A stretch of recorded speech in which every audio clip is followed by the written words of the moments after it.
Siempre empieza tarde.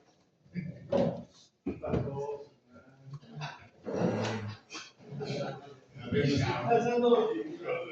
nuestra área técnica, Miguel, ya está transmitiendo, ¿sí? Ya no voy a iniciar.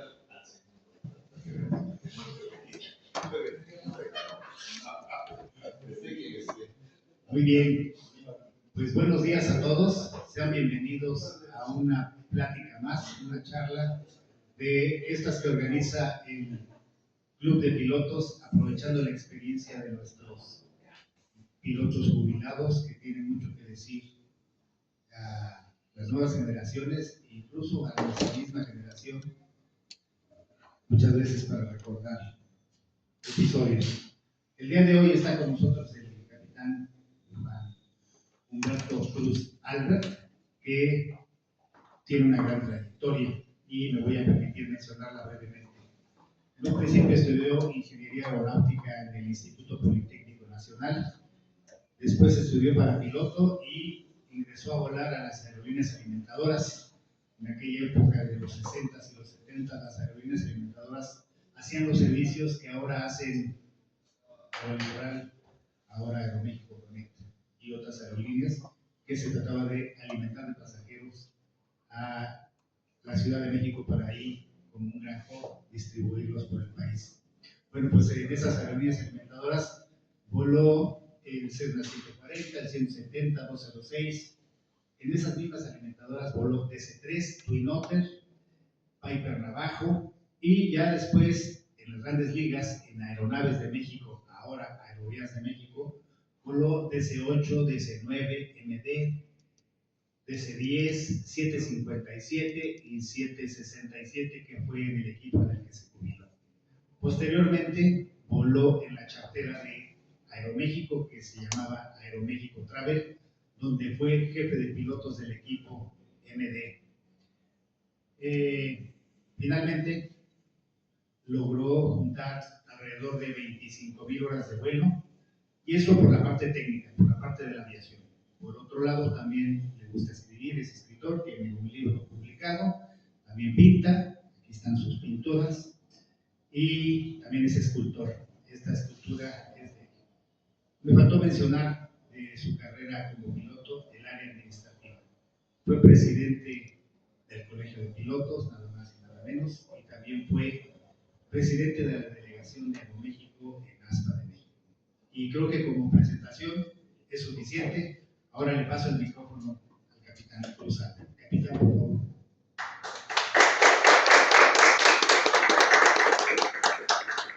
Bueno, quiero agradecer al Club de Pilotos que me da la oportunidad de dirigirme a todos ustedes, y concretamente al capitán Antonio Vargas Sanchegón, que lo conozco desde hace muchos años.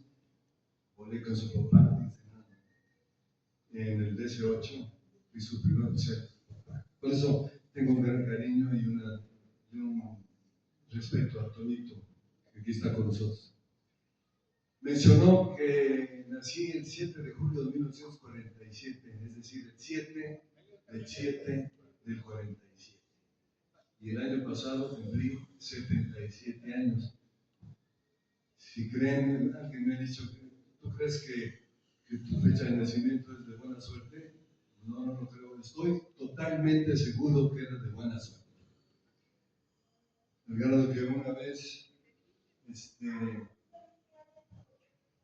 llegué, conocí a mi mujer en Aeronaves, era sobrecargo, y un día llegando de vuelo, le dije, la conocí en un vuelo donde me atendía muy bien, me llevaba mi cafecito, y yo le dije, ¿me traes otro cafecito? Me voy a traer batido, me lo traigo batido y todo. Qué padre. El chiste es de que me ganó, me casé con ella, y después de casados, el primer día, despierto de la cama y le digo, hija, regálame un cafecito. ¿Qué? Me dijo, párate, prepárate, tú me notas en tu avión, me dice. Y dije, no, pero es muy linda mi mujer, fuera de eso quiero mucho. Bueno, ahora sí, concentrándonos en lo que venimos aquí les voy a presentar este libro que escribí. Se llama El colibrí que quiso ser águila. Quiero que vean la portada, porque trata de una leyenda náhuatl, donde dice que los caballeros águila, que eran la élite de los guerreros aztecas, tenían, aparte los preparaban desde niños y los preparaban para el arte de la guerra, pero también los preparaban intelectualmente, porque los educaban para ser jefes, para ser dirigentes de sus guerreros, ¿verdad? Por eso tenía la importancia el caballero águila. La leyenda náhuatl dice que cuando un guerrero águila muere en batalla, es decir, que cumple con su obligación, se convierte en un águila y vuela hacia el sol. El sol representaba a Huitzilopochtli, que era el rey máximo de los aztecas, al que le ofrecían los corazones ensangrentados de los guerreros caídos. Ese era el dios Huitzilopochtli, que era el sol, estaba representado también por un águila. Y cuando moría ese guerrero, se convirtió en un águila y volaba hacia el nacimiento del sol, cuando estaba iniciando su crecimiento el sol, y lo acompañaba hasta el cenit, esa águila, que era un caballero águila. Y de ahí, a los 2 días, se convertía en un colibrí, es decir, que había cumplido ya con su labor en este mundo. Por eso la historia de este libro, que se llama El colibrí que quiso ser águila.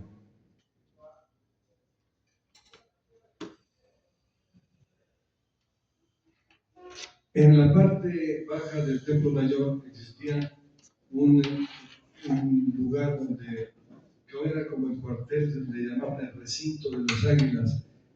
Ahí se preparaban, ahí estaban los caballeros águilas al pie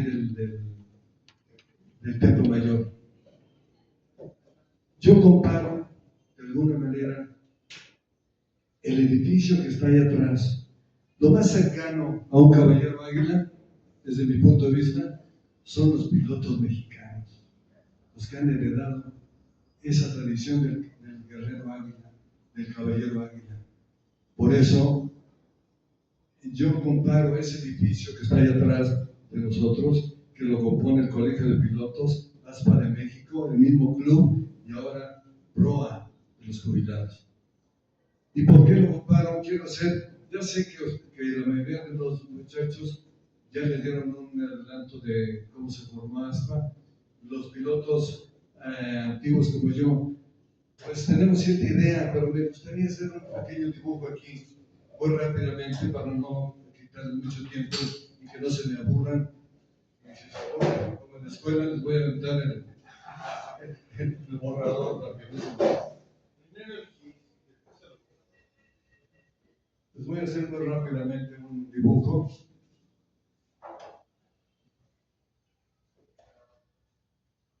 En 1936 hubo 2 intentos de formar una liga de pilotos.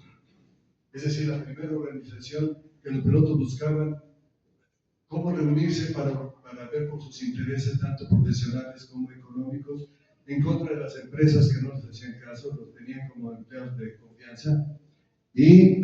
Pero existía ese gusanito de querer ser cada vez participar en la vida económica de las empresas, porque eran empleados de confianza. De ahí nació la idea, posteriormente, de formar el Colegio de Pilotos, aquella organización que tenemos allá, con 3 pilotos importantísimos en la historia de la aviación nacional, que son estos que tenemos aquí. Si los ven, Toñito, si lo puedes pasar ahí. Fue capitán, el que está al frente, fue el primer presidente del colegio, Bermedo Astudillo.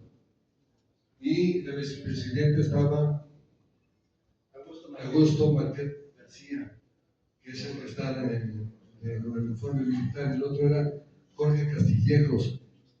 ¿Qué importancia tuvieron estos pilotos? Tenían la intención y la capacidad y la fuerza moral para formar el colegio de pilotos. Hay una, sobre todo, se formó en 1947, es decir, 10 días después de que yo nací. Por eso no se me olvide esa fecha, 1947, el 17 de julio de 1947. Y medio año después vino una prueba de fuego para el colegio de pilotos, que tenía la obligación como colegio de velar por la profesionalización de los pilotos técnicamente, pero también de cuidar las leyes y reglamentos de la aviación civil, que está en la Carta Magna. Entonces, resulta que se inauguró o querían realizar un vuelo México-Madrid y ese vuelo lo iban a realizar pilotos norteamericanos, lo cual iba en contra de la ley. Y el capitán Augusto Marquet se presentó en el aeropuerto para parar ese vuelo, argumentando que iba en contra de la ley. Y el mismísimo secretario de Comunicaciones estaba de acuerdo que se hiciera el vuelo. Dice la ley que una aeronave con matrícula mexicana y bandera mexicana nada más puede ser volada por pilotos mexicanos. Ahí iban norteamericanos. Él se opuso, no le hicieron caso, se realizó el vuelo, pero no contentos con eso, el mismo secretario de Comunicaciones lo denunció, que estaban deteniendo el progreso de la aviación nacional y iba en contra de los planes del presidente, en esos días era Miguel Alemán Valdés. El presidente. Entonces, todas las cámaras y todo el gobierno se le echó encima al capitán, al grado de que lo corrieron de su empresa, que era LAMSA, y quiso buscar en otra empresa y no lo aceptaron en ninguna empresa, y entonces regresó al ejército. Por eso está con el uniforme del ejército. Él tenía puestos, ya era mayor inclusive del ejército, pero no dejó de participar en el colegio. Y yo quisiera que el capitán Jesús Sosa nos hiciera favor de leer unas líneas de la última asamblea, la 20ª del Colegio de Pilotos, donde invitaron a todos los miembros directivos del colegio a esa asamblea. Y yo quisiera que lo leyera brevemente. Lo que dice. Gracias. Claro que sí, con todo gusto, capitán. La asamblea conmemorativa al 20 aniversario de la fundación del Colegio de Pilotos Aviadores de México. En aquella ocasión se tuvo el honor de contar en el presidio con todos los miembros del primer consejo directivo de 1947. El capitán Augusto Marquet dirigió en aquella ocasión unas palabras a los asistentes a la asamblea. Si grande fue el esfuerzo para mantener la vida de esta asociación que hoy cumple 20 años de edad, mayor tendrá que ser el que realice por cumplir fielmente sus objetivos, para lo cual el Colegio de Pilotos Aviadores de México deberá sentir hondo, pensar alto y hablar claro. Este sería el último discurso que dirigiera el capitán Augusto Marquet, quien fallece el 5 de septiembre de 1968 a la edad de 60 años en la Ciudad de México. Muchas gracias, capitán. Vamos a completar de una vez con lo que dice la misma revista en la parte de arriba también, que es importante considero yo. Gracias. Si se tuviera que utilizar algunas palabras para definir la personalidad del capitán Augusto Marquet García, creemos que la mejor definición ha sido que en una ocasión dijera el capitán Francisco Tarazona Torán, quien fuera uno de los fundadores y pilares del sindicato de pilotos, en una entrevista que se le hiciera hace algunos años. Ese era lo que llamo un hombre en toda la extensión de la palabra. Lo que puedo recordar es la actitud, el coraje de un hombre valiente, de esos que se plantan y que no se ven. Muchas gracias. Estos eran los pilotos la primera directiva del Colegio de Pilotos, pero en ellos había un joven, más o menos en esa, que tenía mi edad en esa ocasión, digo, cuando estaba yo en el Colegio de Pilotos, no ahorita, que se llamaba, fue el primer secretario general de ASPA de México. Ese capitán tuvo la interesa de, junto con los pilotos del colegio, pensar que había la necesidad de continuar con esta lucha que habían iniciado ellos para formar un sindicato que viera por los intereses económicos, sociales de los pilotos, no solo los técnicos, sino también, porque, como les digo, los consideraban como empleados de confianza, pero los trataban, no tenían límite de las horas de vuelo, no tenían prestaciones, no tenían absolutamente nada y eran víctimas de las empresas. Entonces había la necesidad de formar un sindicato. Entonces, este capitán, don Andrés Fabre Terán, fue el primero que se le ocurrió formar un sindicato y junto con otros más, como el capitán Tarazona, el capitán Ballina, el capitán Farel, muchos que son nombres que no debemos olvidar, porque tenían la interés y, como dijo Hugo Sánchez, tenían las amígdalas bien puestas. Entonces, lograron formar este sindicato. El 4 de agosto de 1958 fue la carta constitutiva de ASPA de México y tuvieron muchos problemas para formar el sindicato, las empresas se oponían, el mismo gobierno se oponía, pero un día que regresaba de vacaciones el capitán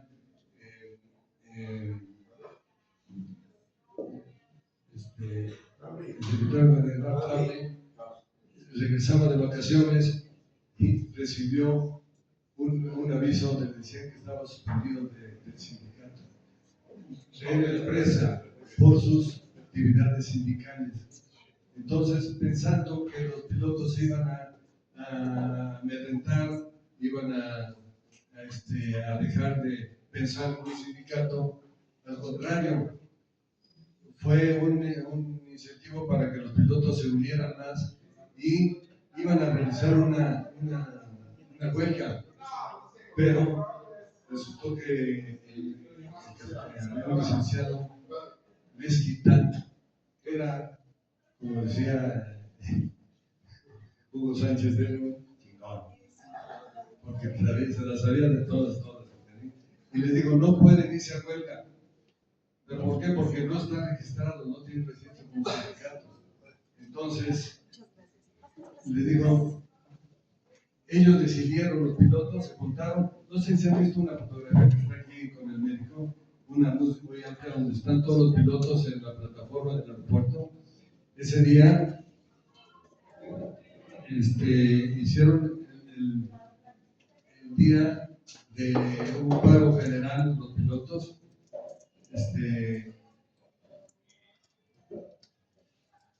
Que se llamó Día de la Emancipación del Piloto Mexicano.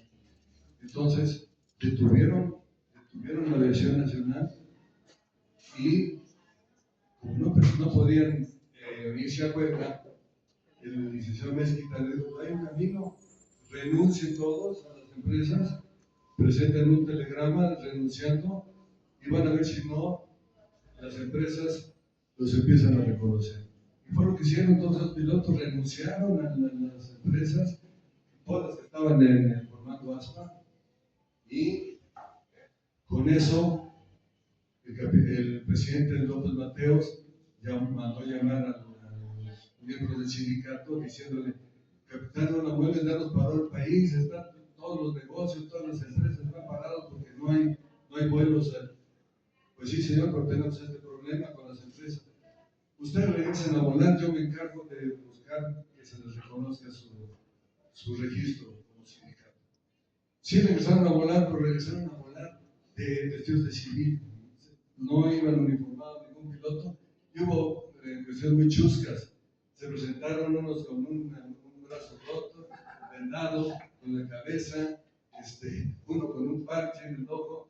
Hubo un capitán que se llamaba Loco Basay, que fue un piloto que aterrizó el primer jet que hubo en México, el Comet, en medio de las pistas, porque no le bajó el tren de aterrizaje, entonces aterrizó en medio de las pistas del Comet, y ese le decían el Loco Basay.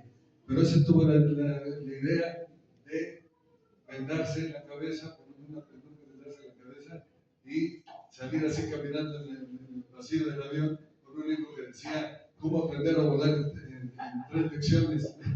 Y entonces la gente resbaló y no quería volar. Entonces el presidente López Mateos se volvió a acercar a ellos, al sindicato, y dice: oye, capitán, regresen a volar ya, mi mamá no la mueren, me están retirando el país. Sí, señor, yo me encargo de conseguir el registro del sindicato, pero ustedes regresen a volar. Y sí, regresaron a volar, y casi 8 meses, 10 meses después, se pudo dar el registro a ASPA de México el 2191, el número de registro.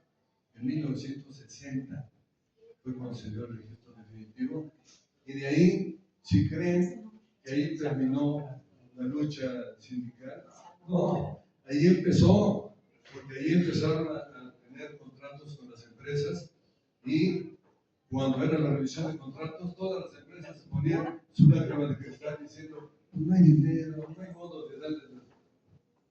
Y pues ya los conocemos, así siempre, desde esas fechas hasta ahorita, así funcionan las empresas, negándose a dar prestaciones, incrementos de salario, pero ya lo sabemos que les ponen su lágrima de cristal y chillan, y logramos siempre el objetivo de ASPA.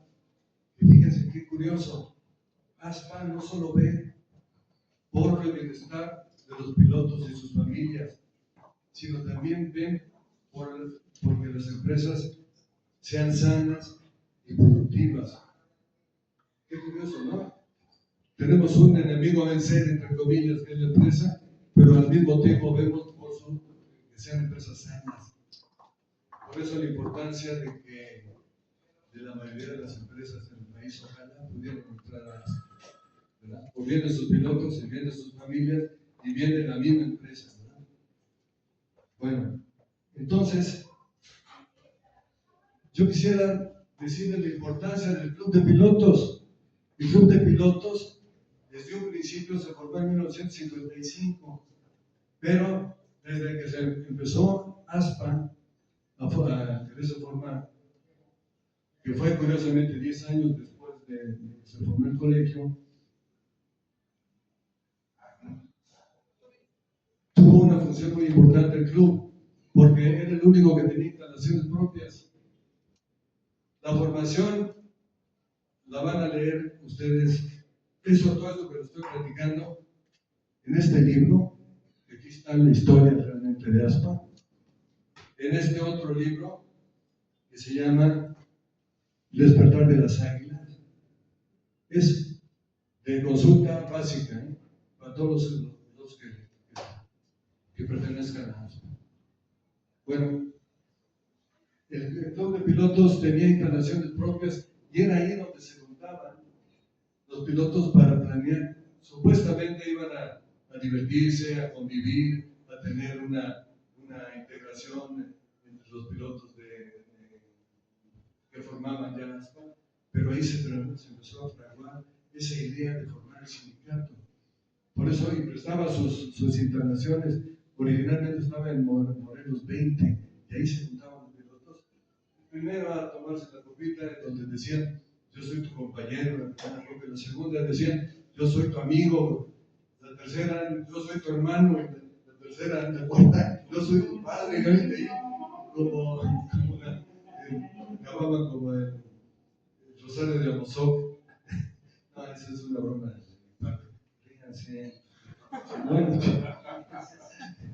pero ahí se fraguó la idea, donde se juntaron los pilotos y empezaron a conversar para formar este sindicato. Entonces, y después tenemos una asociación nueva, que es reconocida, nueva, pero ya tiene muchos años, donde se juntan los pilotos jubilados, pero hasta un par de años ha sido reconocida, ¿no? Jesús es el presidente de los jubilados, y ya desde el presidente anterior, que era Gonzalo Blanco, ya tenía la idea de que fuera reconocida esta educación, y se logró, y ahora él es el presidente de los jubilados, Local Sosa. Bueno, yo creo que esto, complementado por las prácticas que han tenido, más la recomendación de que se lean estos dos libros, que son importantísimos. Ahí voy a terminar con esto y voy a proseguir para platicarles de este libro. ¿Por qué lo escribí? ¿Cómo me nació la idea de escribir el libro? Resulta que yo estuve de asesor instructor casi 20 años. Desde que entré a la empresa, desde del primer avión que volé como capitán, que fue el Navajo, luego en el Twin Otter, en el DC-915, 32, 80, 767, 757, todos fui, en los que estuve de capitán, fui asesor instructor. Hay varios pilotos con más años de asesor que yo, y todos extraordinarios, capitanes. Bueno, resulta que estaba yo dando un adiestramiento en el DC-932 en Mérida, con dos muchachos nuevos, Luis Adame y Arturo Amador, que curiosamente, empezábamos los adiestramientos en la noche en Mérida, a la hora que llegaba el vuelo de línea, de ruta, lo preparaban y entonces nosotros iniciábamos nuestro adiestramiento. Ellos venían de haber tomado adiestramiento en el simulador y después los mandaban a Mérida o a Acapulco o a Monterrey a tomar su adiestramiento del avión. ¿Para qué? Para que lo sintieran, vieran las reacciones del avión, entonces, en fin, todas esas cosas que debe sentir un piloto cuando está en adiestramiento en el avión. Y en esa ocasión estaba Arturo Amador, a los doctores de decían, y Luis Adame se sentaba en medio, yo de capitán, y llevábamos un piloto en caso de que yo me enfermara o me pasara algo, ese piloto ya calificado pasaba a tomar los controles del avión. En esa ocasión iba Beto Olson, que le decíamos la canica a ese piloto, porque en todas las maniobras le botaban por toda la cabina. Por eso le decían el piloto canica. Entonces, iba de canica Beto Olson.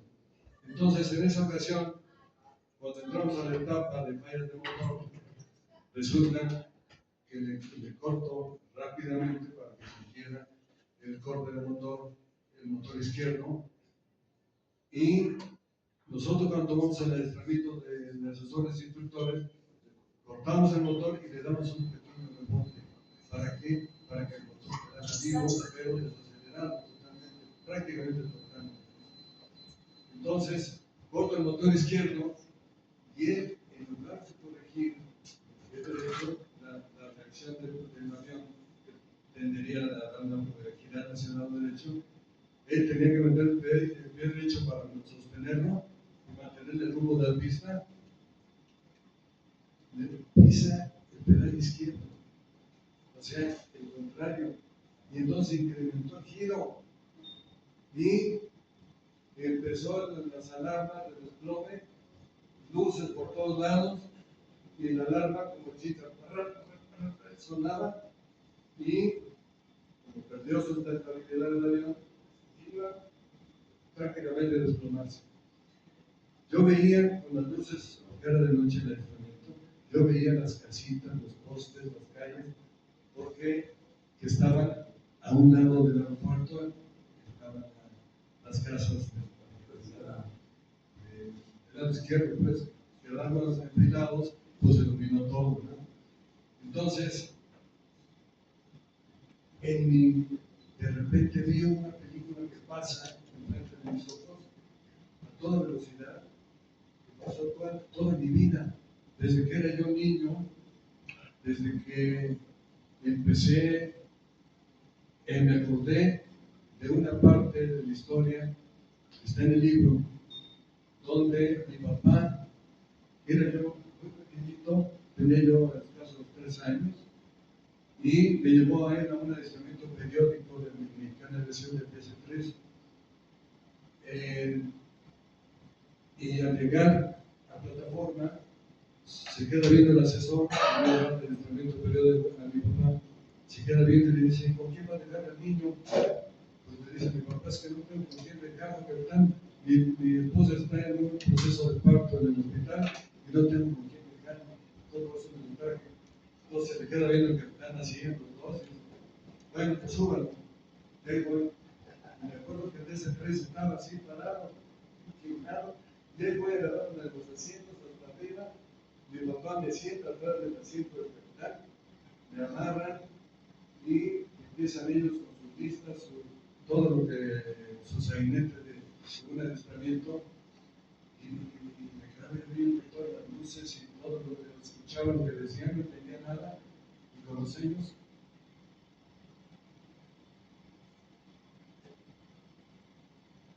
Eso me fue un día después, pero esto me acuerdo muy bien, porque termina su adiestramiento, luego se voltea a mi papá para ver, y el capitán también. Yo creo que me empezaron a ver todo vomitado, dormido, no sé. No, estaba yo perfectamente despierto, bien. Entonces mi papá me tomó de la mano, me dijo: bien, campeón, me subió a sus hombros. Nos fuimos. Eso lo recordé. También recordé cuando en un vuelo, ya siendo un poquito más grande, creo que tendría unos 4 o 5 años, íbamos de vacaciones a Mexicali con mi papá. Lo llevaba a la familia, tengo unos tíos en Mexicali. Íbamos en un DC-6.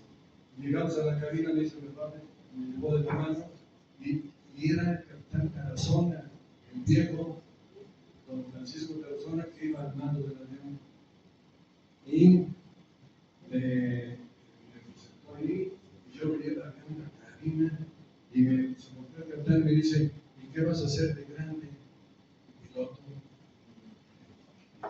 Así, le echa para allá, atrás al asiento, y me dice: siéntate. Me senté, toma los controles. Pues me corrió hacia adelante, toma los controles, los tomé. ¿Te gusta? Sí. Yo le hago circular. Para que veas. Me paro, el espectáculo que vi, las nubes pasando rápidamente, el cielo azul, la tierra, los oradores de la tierra. En ese momento me sentí tocado por la mano de Dios. ¿Oscuro? Una cosa es que ya me eché para atrás, me dice: ¿qué vas a hacer de grande? Entonces, piloto. Ya, por el tiempo. Y así como esas, después me acordé también cuando, pues todo eso me quedó grabado, ¿no? Y yo tenía 5 o 7 años, no me acuerdo ya, era muy pequeño todavía. Mi papá, bien militar, tenía en una bodega, tenía un paracaídas, así, enredado, tenía mochilas, tenía gogles, tenía su gorra de piloto, todo, y teníamos un horno de pan nosotros en la casa, en un patio de atrás, que era más o menos así, era un trapecio, ¿verdad? Con una pared aquí, pero de frente se veía así, el horno de pan así se veía, y aquí metían el pan. Pero yo pude lograr subir las mochilas de mi papá aquí, organizar un ala, me subía con una escalera, unas tablas, puse unas alas de avión, y ahí me la pasaba yo jugando todo el día, volando con mi gorra, mi micrófono y todo, me decía yo al aviador, y mi mamá se acercaba y decía: oye, me doy, ya bájate a comer, ya bájate. Pero yo, después de hacer la tarea, iba ahí en mi vida, en mi avión que había yo construido sobre ese oro de pan, que está en el libro también. Y me acordé de todo eso. También me acordé la primera vez que cuando estuve en La Paz, porque tenía yo mi licencia de privado, 50 horas, y decía yo, ya me voy a comer el mundo con mi licencia de 50 horas. Pues Juan nadie me daba trabajo porque pues, con 50 horas tiempo. Resulta que yo saqué la licencia de piloto por fuera, porque estaba yo estudiando ingeniería aeronáutica en el Politécnico y tuve la oportunidad de presentar exámenes en el CIA. Antes eran, bueno, en el CIA, y me presento con un amigo con Martín del Campo, nos pusimos a estudiar, presentamos examen, y ¿cómo te fue? Le digo, no, vamos por el 100, nos va toda.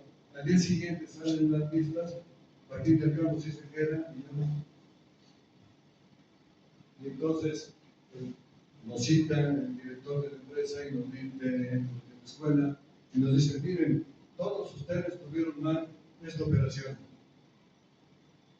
Una operación de primer grado, cuando el poli quedó de tercer grado. Y me le digo, señor, ¿me permite? Se lo va a hacer al pizarrón. No, siéntese, ahorita. Esta otra operación la tuvieron ustedes mal. Bueno, ¿me permite? Se la paso a hacer al pizarrón. Cuando vi la tercera que nos dice, la tuvieron mal, quizás que en futuro puedo agarré mis cosas y me salí.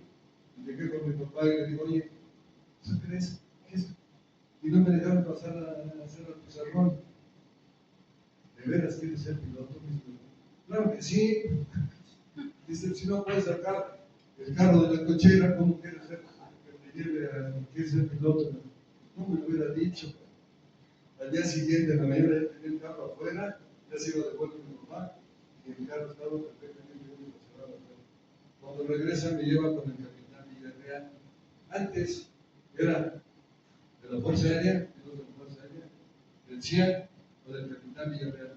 El capitán Villarreal tenía 2 aviones 140, les decían los cuatitos. Muchos pilotos de línea ahora vienen de ahí, de los cuatitos, del capitán Villarreal. Entonces ahí empecé a volar, por eso saqué mi licencia de privado y dije, bueno, sí, soy Juan Camaní. No, nadie me daba trabajo y desesperado, un día me papá. Todo eso me acuerdo que pasó por el no emocional. Entonces me trae recuerdos. Una fiesta familiar, mi papá me abraza y me dice, no, me dijo, eres un bolsón, no puedes con esto, ¿qué te pasa? Y yo me sentía hormiga. Acto seguido, se sacó, me abrazó, me dijo, no te preocupes, ya llegará tu tiempo. Yo te voy a seguir apoyando. Síguete, cabrón. Entonces,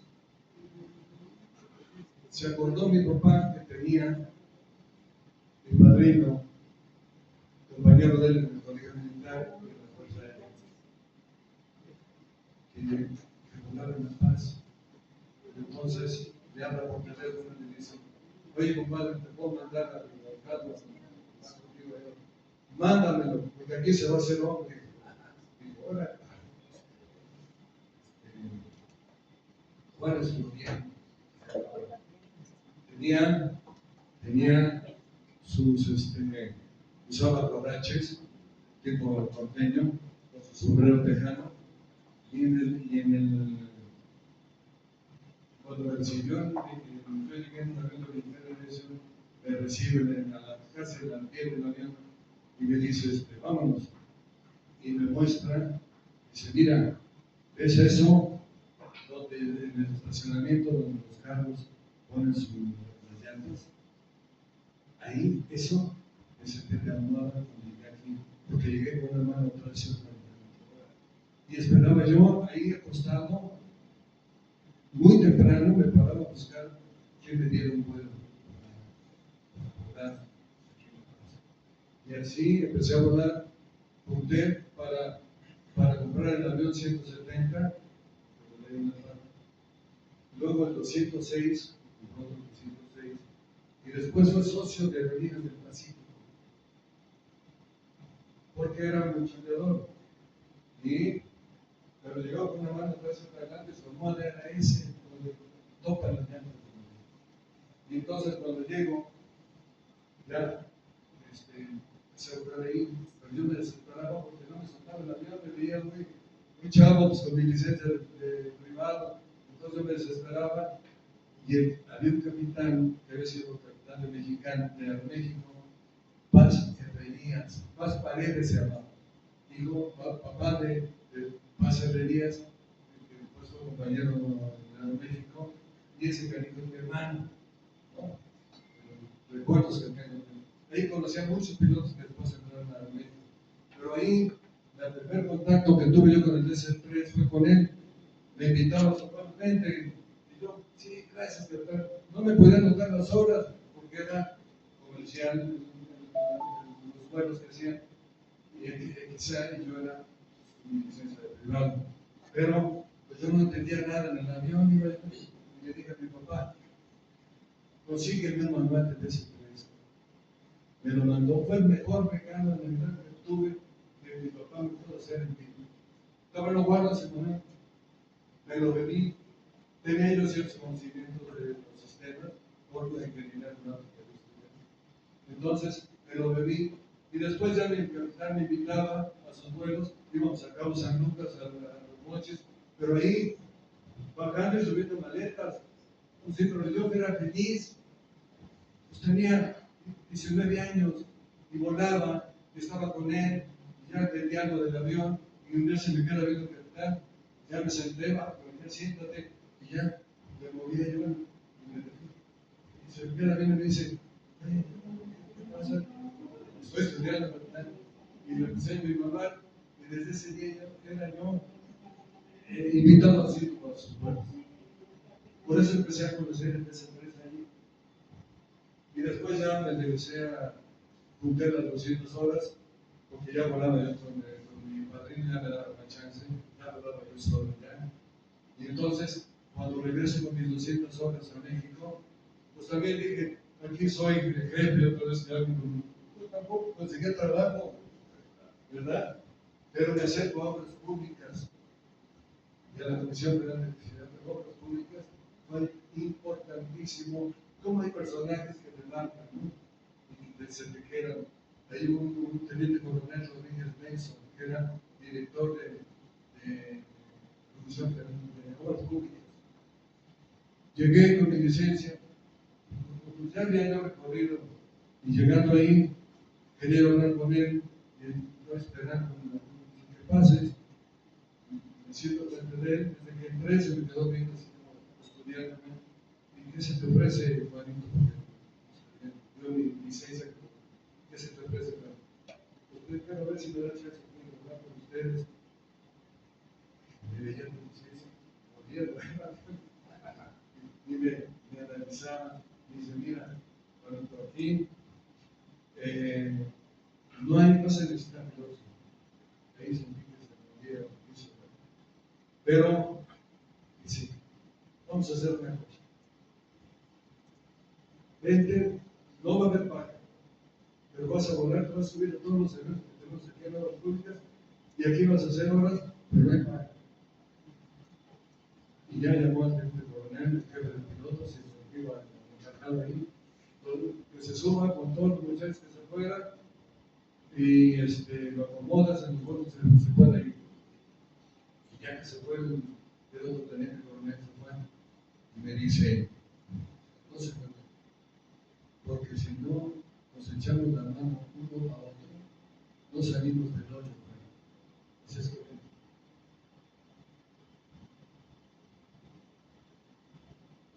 ese teniente coronel conmigo fue fundamental. De ahí conocí, me subí a todos los vuelos, hasta que un día me habla y me dice, Juanito, que tú conoces de ese 3, sí, sí, sí, lo conozco. Te espero mañana, sábado, aquí para hacer un Acapulco. Ahí voy. Tráete ropa para 3 días. Y ahí vamos en el avión. Yo feliz, estoy hablando con el jefe de ese 3. Yo me sentía en otro mundo.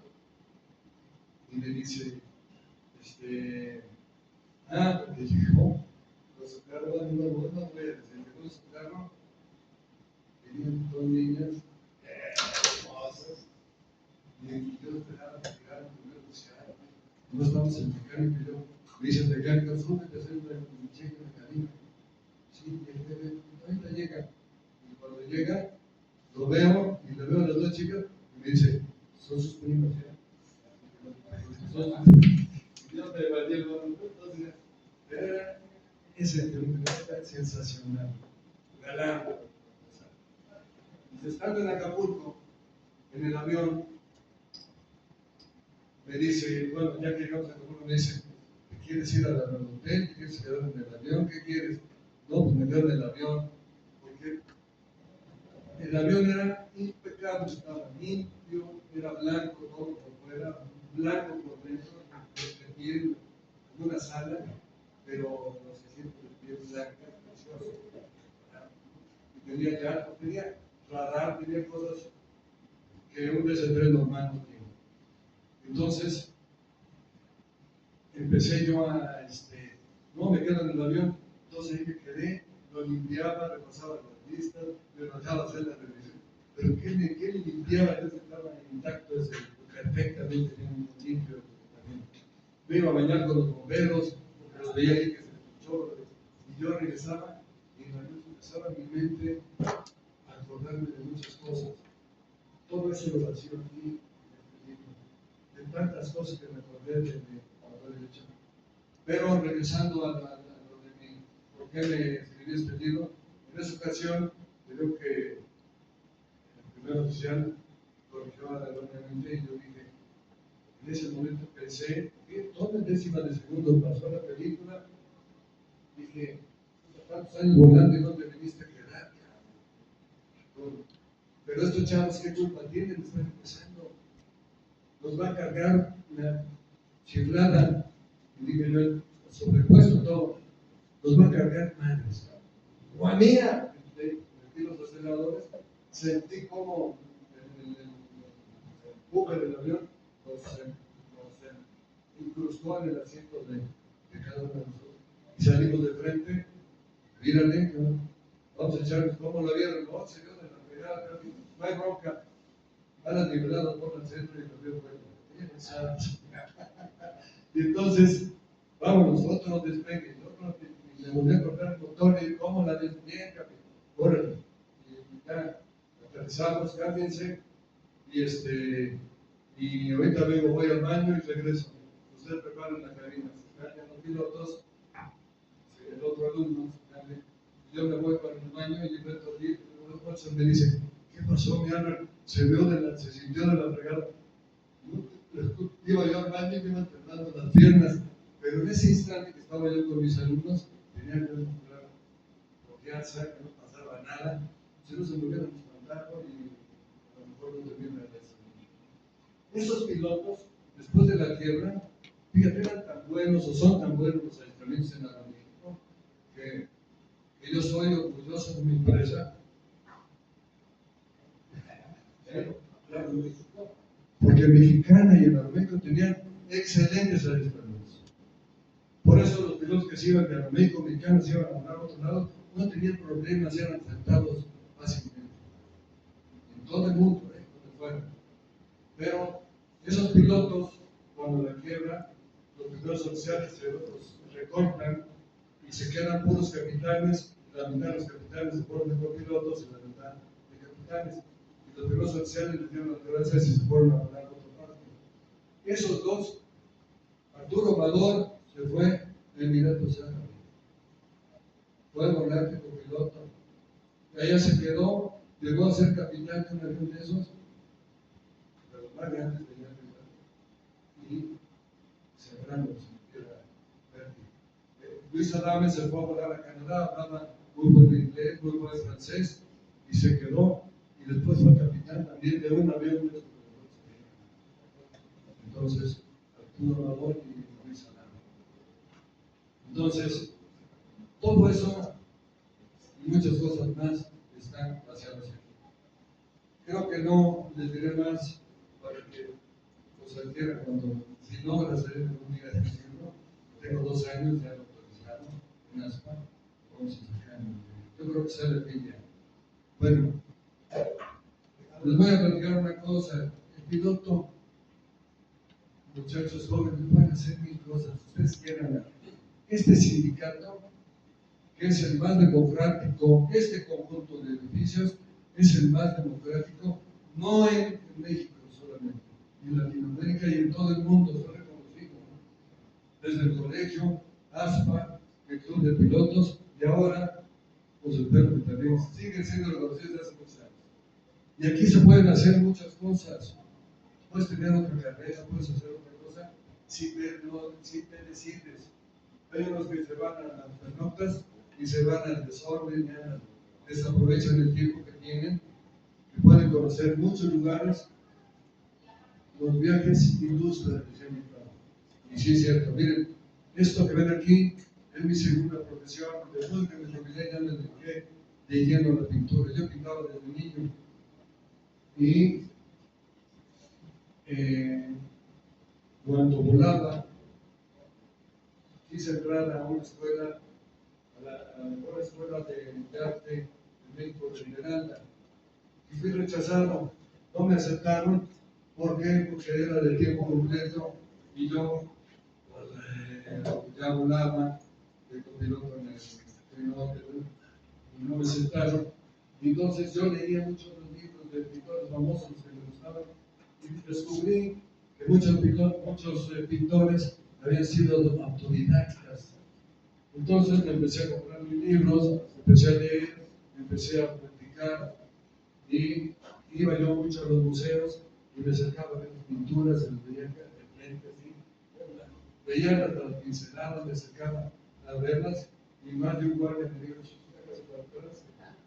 no se acerque tanto, pero yo trataba de ver las pinceladas y veía mis libros y luego a ver las pinturas, ¿verdad? En los museos. Entonces empecé pintándome un chavito en una escuela de un español que llegó de España, que habían sido repatriados de allá. Y me puso una escuelita y yo ahí me llegué y él me enseñó a manejar los colores, ¿verdad? Y después yo me seguí por mi cuenta y estudiaba yo. Y llegaba a las pernoctas y me iba a Nueva York, iba a París, después a Madrid, donde estaban los mejores museos de pintura, los mejores artistas que pintaban, y yo me acerqué a estudiarlos. Y tengo una historia muy bonita, pero no la contaré porque va a decir que es medio pornográfica, pero no, de Antoñito. Un día tenemos una compañera en París, muy hermosa, pelirroja, que se iba a pintar con nosotros ahí en el Museo de Louvre. Y nos daban clases de pintar, ahí estábamos muchos chavos y yo. Y tenemos esa compañera, y un día nos pusimos de acuerdo, mis amigos y yo, oye, vamos a proponerle a ver si nos posa para dibujarle, pintarla. Y me dijeron, vamos a preguntarle, oye, ¿no te importaría posar con nosotros? Y yo les diciendo que sí. No, pues para nosotros fue maravilloso. Entonces, la dibujé y luego en mi casa, ya con calma, en mi taller, empecé a dibujarla, pero la puse sobre mi cama, con mi colcha que había comprado en Tlaxcala, muy bonita, negra, con unas rosas que tenía. También puse mi cabecera de mi cama, una tallada en Oaxaca, en madera. Esa también la puse una lámpara, que tengo que compré en un vuelo, la puse también junto a la cama y la puse recostada, como ella estaba ella, como descansando. Y entonces, esa pintura está hermosísima, me encanta, la tengo en mi recámara. Todas estas las tengo en mi recámara, porque me encanta verlas, entrar y verlo colorido en mi recámara. Pero esa de la muchacha de compañera que me leí, es una pintura hermosa, todo el mundo me la chulea, pero es mi pintura, mi compañera, ¿quién más? En mi cara. Sueño yo, pero de un mexicano feliz. Bueno, creo que pude haber dicho más cosas, sobre todo de los principios de este sindicato, del cual yo estoy muy orgulloso del Colegio de Pilotos. Ahí estuve el presidente, inicié como inició nuestro secretario general de ASPA. Así inició el mismo puesto ahí, y fue secretario general de ASPA. Así inicié yo, segundo secretario suplente, después llegué a presidente del colegio. Estoy muy orgulloso de ASPA. Es el sindicato más democrático, donde puedes decir, es un sindicato de pensadores libres, puedes decir lo que quieras, puedes opinar, sostener tus opiniones, estar en contra de otro que se diga, siempre y cuando el único requisito es que no insultes a nadie. Puedes decir lo que tú quieras, serás escuchado y serás respetado por lo que digas. Serán siempre respetados. Este conjunto es lo más democrático que hay en México, en Latinoamérica, yo creo que en el mundo, sin error y equivocarme. Y estamos orgullosos del club, no se diga, tantas prestaciones que se tienen en el club. A todo eso, acérquense al colegio. Ahí es donde nos van a instruir. Hay muchos planes, muchas cosas que serán benéficas para su vida profesional. ASPA, pues con empresas, no va a depender, no va a tener prestaciones. El club, prestaciones y muchas cosas para convivir con los y los esperamos en Prosa, donde Gracias, Toñito. Gracias a todos por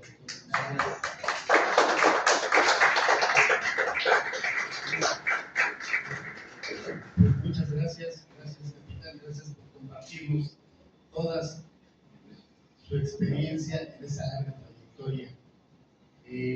Ya para concluir, le vamos a hacer entrega al capitán de esta constancia que dice: 9 pilotos sabedores profesionales de México otorga la presente constancia al capitán Juan Humberto Cruz Albert por su destacada participación como ponente en la conferencia titulada El colibrí que quería ser águila.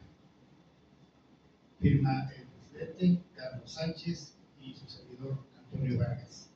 Y ya para finalizar, del lado izquierdo tenemos artículos de mercadotecnia para vender del club, y me encantaría decir lo mismo del lado derecho, pero creo que es de su colección particular, ¿correcto?